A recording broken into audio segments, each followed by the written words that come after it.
How did you get into cybersecurity? What was your first role? You remember? My first role was I was 20. Well, I mean, like we're kind of gonna get into it. I was an 8-year-old hacking stuff, Yeah, but let's do that. Let's talk about it. so my first role was almost getting in trouble with computers when I was like a teenager. I changed grades for money, and this kid told on me. Um, and I think every year in high school I had a stint where I almost got suspended if I didn't get suspended for cutting the phone lines off the. At one year there was. I think every year it was always something, right?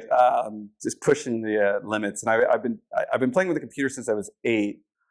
My parents got like the Apple IIe. I actually have that Apple IIe at my house. It's I had them send it to me. I'm like, this is my first computer. So, but like job wise, I got into the industry. I'd say, and like,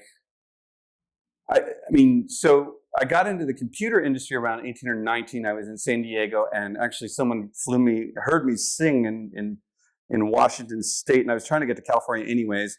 And a guy flew me down to San Diego, and I was, still in a hotel room, actually, just kind of, getting my bearings because I was, teenager kid and didn't know what the hell I was doing. But and then I was outside, and I used to smoke cigarettes and stuff, something to do. And there was a bar outside, in there. I couldn't go in there, but like there people be talking, and I was pretty social. And I overheard someone talking about needing a Linux person. And I remember in like high school or whatever that I for Christmas, I told my parents I want the Linux Unleashed 2.0 book. And it came with the floppy disks of like the, maybe it was a CD-ROM, but like of Linux on it and stuff. And I said, hey, I do Linux. And like literally just through synchronicity, he's like, I'll pick you up tomorrow, $15 an hour. And I'm like, you got it, right? So I got started in the computer business around 18 or 19 in San Diego. And then I started wanting to get more into like, utilize the security side of it. The good news though is that job kind of like, he kind of ran just a computer consulting firm, and he had companies like Xerox and stuff. And because of my hacking, let's just say underage like adventures, nothing like harmful, but like, curiosity back then, I actually knew a lot more about Unix systems that other people did, like different flavors. Like there was a situation at Xerox when they even called the IBM consultants and everything, and no one could figure out why on their local LAN, like everything was really slow. And I went into it, and it was an AIX RISC 6000. These things are deprecated even back then. And I 20 minutes later, I'm like, oh, it's a TCP size max problem. And I just go into Etsy and change some configurations. And then the boss was like, I'm giving you a raise. You just saved my ass on that deal, right? Like, da, da, da. So it was weird. I wasn't necessarily in computer security yet, but that job, I was using my previous, stunts, I guess, of learning systems and stuff. That came from, underage curiosity, if you want to call it that. And it actually did benefit. And then I think I was about 21 or 22 where I got a mentor through a company called Backbone, which is now owned by Dell. It was a backup company, but this guy was an NSA guy from the 60s and Vietnam War stuff. And him and I, actually, he's still alive, and he and I still talk. And his name is Mike. And he kind of got me going from network engineer to network security engineer in that job so that I could start having the security title. And I also even wrote some code for them, like their crypto license system. So I kind of just fell into it But then really what I did was after he left, because, he was retiring, I went off and started my own company. And that's really, it was called Secure Science Corporation. And that's when I really kind of felt like I was like diving into like everything I wanted to do, so.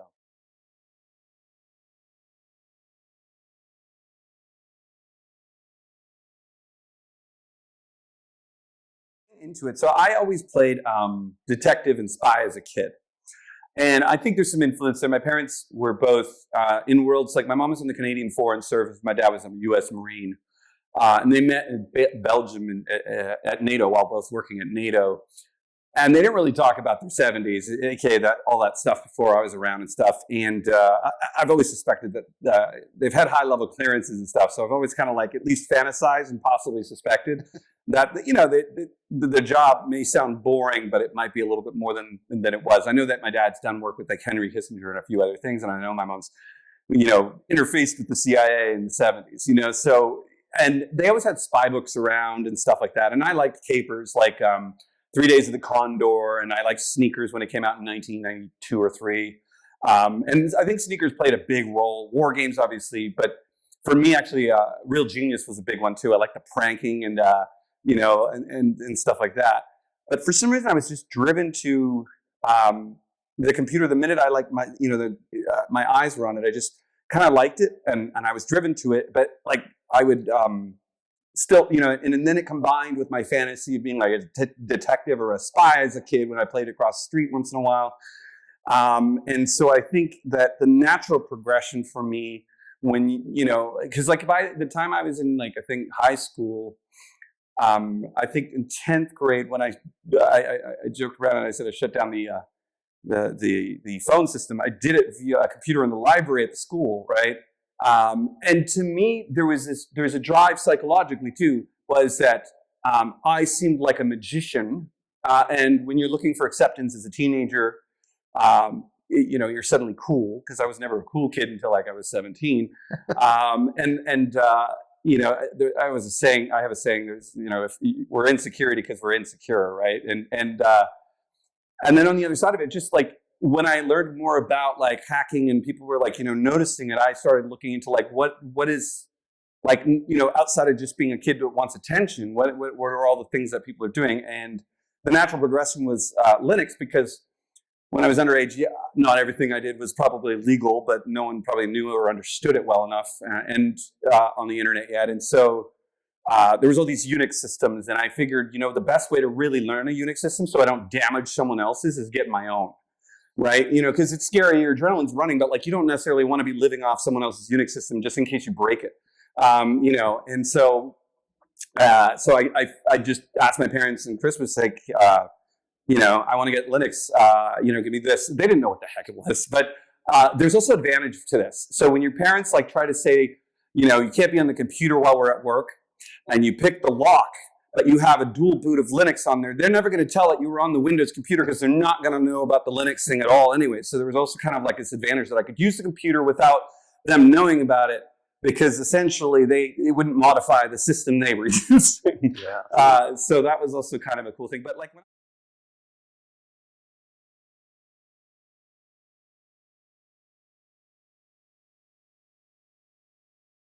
I was a kid, I played with 8086s and like wrote little programs. Like one of my first programs for the Apple II, I think, was actually taking my joystick. So we had games and stuff. And I went into the code that controls that, and I put in a password and a username. And it was like, I was a kid, so it's like, welcome to X-Men security system. And then it would have a spinning number on there, but it would be the joystick that would actually be like a combination lock. So I put pencil lead on the side of it because it's a square joystick. And I would like turn it certain ways to like, and then also the X and Y this way to actually open up my game. So it was kind of like, using the joysticks as a combination lock was one of my things. Actually, when my parents sent the computer a few years ago here, I was surprised, one, that the dust didn't kill the thing, but I had to go into the program because I forgot what the password I actually would have done for it. For some reason, it was Jamaica. I don't know why. But it actually still worked. I was like, oh, this is great.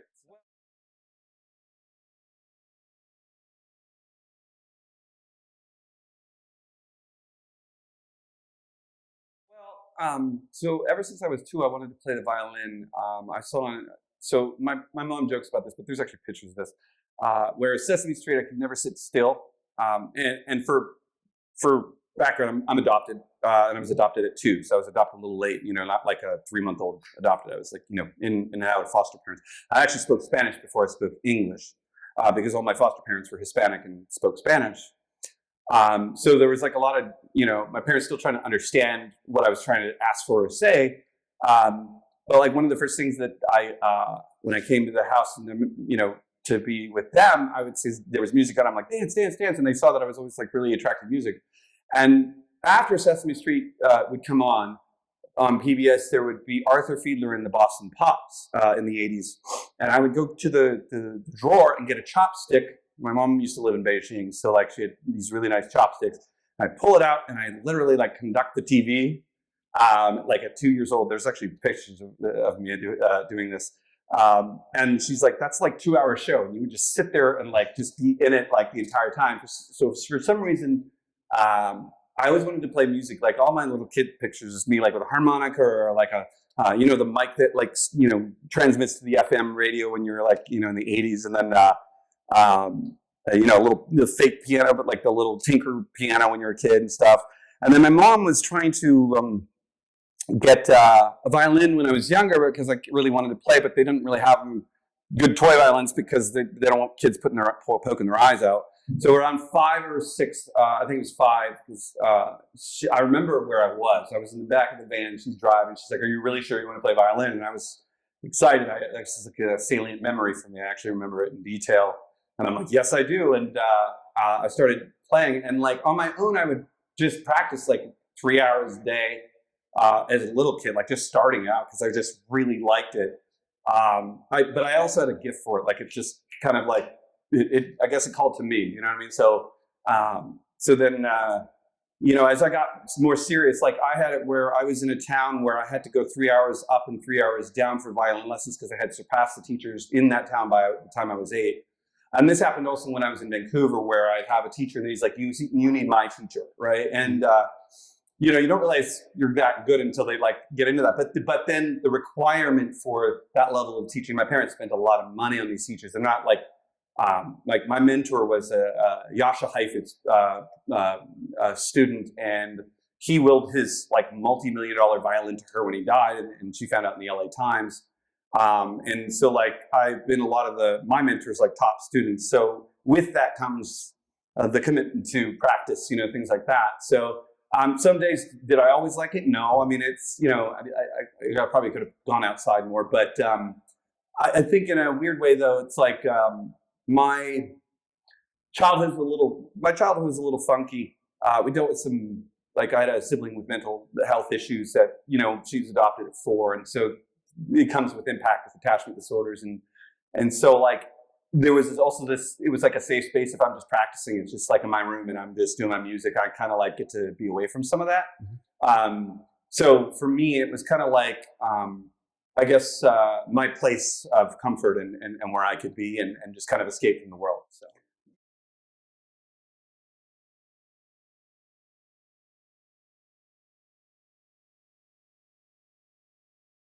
And so when 9/11 came around, I was worried about freedom of speech, being, the whole liberty versus safety. And obviously as you get older, you see how subjective that is. But like back then it was, in my mind, I liked cryptography a lot. I like the fact that codes and ciphers, and there's these mathematical concepts that can essentially, you can make like almost like trapdoors one way, and they cannot be reversed without like heavy lifting, right? So, and that fascinated me for a while. And I was reading a lot on different papers, and I had come across Freenet, which was a peer-to-peer system that was for archival stuff, and it was privacy, and it was very slow and stuff. But it was Ian Clark's first work, and then I was looking at Ian Goldberg's like OTR, which is the off-the-record system, and talking about the social millionaire problem. And I really liked all these like mathematical things. And I really sucked at math until I started getting into this. But there's a study that says like men don't really, their math doesn't click until they're like in their young adult stage. And so like it started clicking with me. And I liked the idea of discrete logarithms and big number theory and stuff like this, and trying to solve the anonymous problem, right? Like, and my problem with Freenet was it was all archival, but to get a message, it would take 24 hours. So I looked at IRC and I started an open source project called IIP, which is now known as I2P. It was an open source project, and it was really focused. I woke up one morning at 4 a.m. and my brain was buzzing, and I took a napkin and I had drawn the concept behind it. And I was really kind of like also liking the idea of the peer-to-peer, like, the future of it, the vision could be like, it's like the body in an immunity system that kind of repairs itself. And this is like before BitTorrent was, a big thing. It was 2001, right? October specifically. But peer-to-peer was like slowly going there, but most of it was papers. David Chaum would write about e-signature voting, this and that. Actually, your Bitcoin is, if you really want to get into what Bitcoin was really about, in the 90s, David Chaum was writing about a lot of this stuff before it could scale. So it was a lot of theory. So that it's funny because you find the academic papers or before, like almost 10 to 20 years before they actually like implement it because of Moore's law, right? And I found it fascinating, but I realized no one was implementing. So I wanted to implement a real-time anonymous service system, right? And we just started with chat because there was the MP3 wars going on. There was, the internet was just kind of like, it's 2001, it's burgeoning and it's getting fast, but it's, so I stuck with where you didn't have files and you couldn't do files or anything like that, just communication, speech, right? And it was really for me about the ciphers and how to keep anonymity and how to make a scalable system. And so that was my first like attempt at impact. And then actually, surprisingly, I'm this young kid getting calls from the New York Times and about this stuff, not realizing this was the thing. And I went to CodeCon and did a presentation on IIP. How did they find you? Huh? How did the New York Times find you? Well, I think it was a CodeCon pre-so, and then my software started getting popular. Oh, okay. I mean, ITP, I'm not involved in it anymore, but like it's still around. It's like ITP or Tor, right? I mean, House of Cards even mentioned it, right? In the show, and so.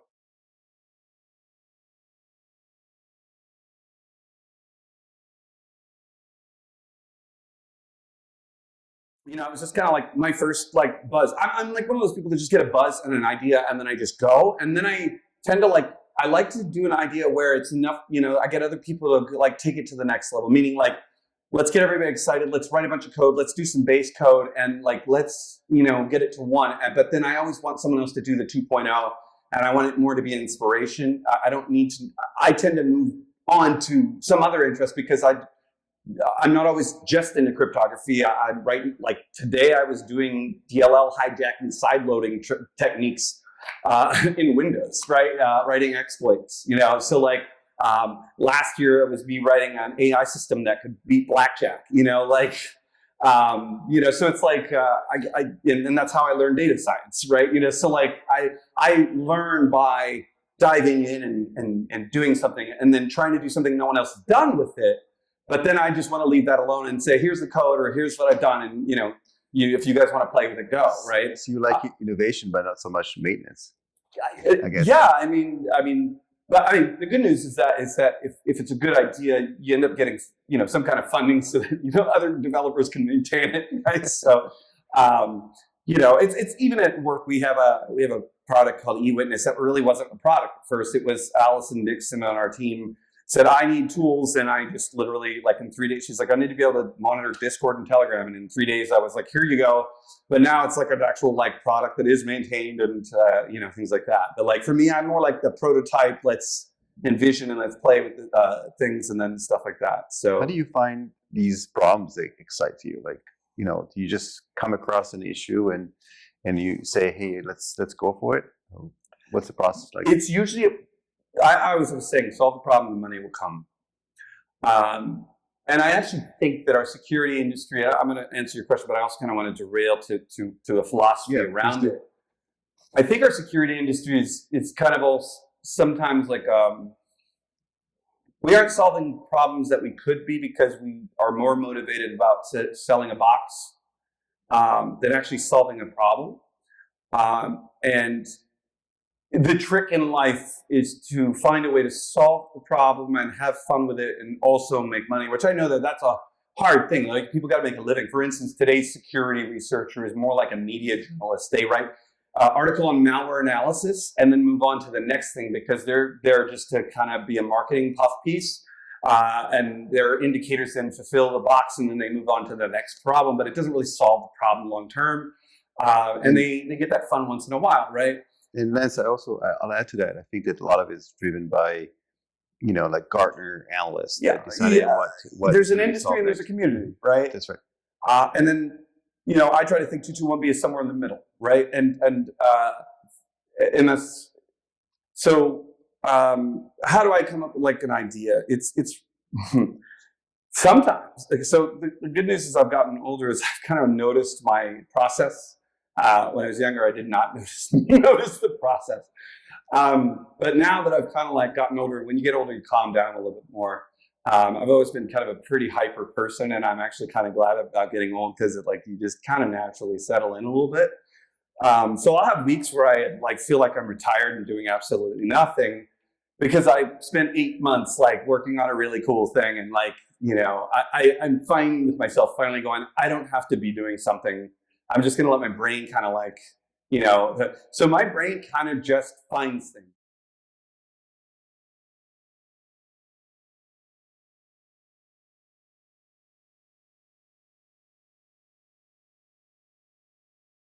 Example, 2020, when COVID came out, I had left the previous job.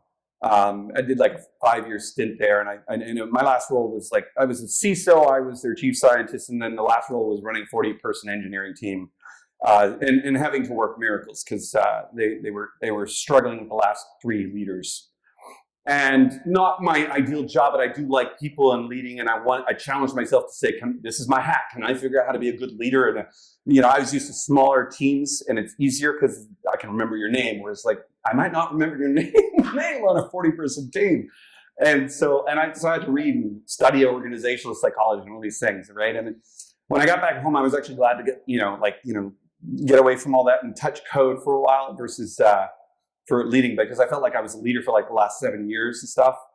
But there was one that like fell in my lap. So when 221B was already kind of operating while I was at the last job, but it was kind of like my partners and stuff were just kind of maintaining it, and we were doing pen tests and this and that. And then as I came back off that, I brought in, Allison and all this stuff. And then a buddy of ours called Allison from, he's in Canada. He goes, hey, you want to do a ransomware case? It was our first kind of like, hey, what are we going to do with 221B? Right? Because we have absolutely no idea what we wanted to do with it.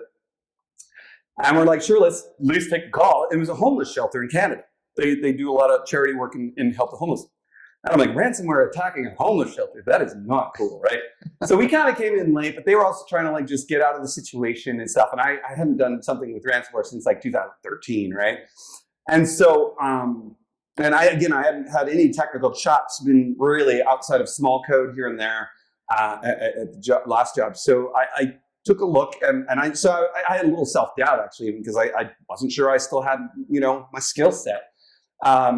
And I took a look at I said, can you send me a copy of the file? And I figured out what the file was, because Allison, I love that she's skeptical. So she was like, oh, I doubt that ransomware is really advanced these days and blah, blah, blah. Because like we were able to crack one in 2013. And I looked at it, and of course, by the time they sent it and stuff, because there was a third party involved, and they were playing like they're trying to cover their ass because they're the ones who got hacked and then caused the problem and all this stuff. But they sent me a file, and I'm like, I'm not going to say the type because we don't, when we do crack them, we don't want to tell people which they're the bad guys, which ransomware is. We're like, okay, this is that ransomware. So I go and do the research on it and find what other researchers have done on it. And I'm reading this report, and I'm like, holy crap, they can't see it. And then literally talk like past it, and I'm like, there's a vulnerability here. And I'm like, maybe I'm going crazy. And I whiteboard it out and stuff. And I was like, and then Allison made me a bet and stuff. She's like, no, I don't think so. I'm like, I'll bet you. Give me a month and I'll like do this. So like, I just, literally like was motivated by the fact that you shouldn't mess with homeless. And then 2, this was like my first, thing kind of back. And I spent a month like, researching it. I worked with them, and I like a big VPS provider that allowed me to have use their infrastructure to test the breaks. But yeah, by the end of the month or whatever, I figured out how to break it.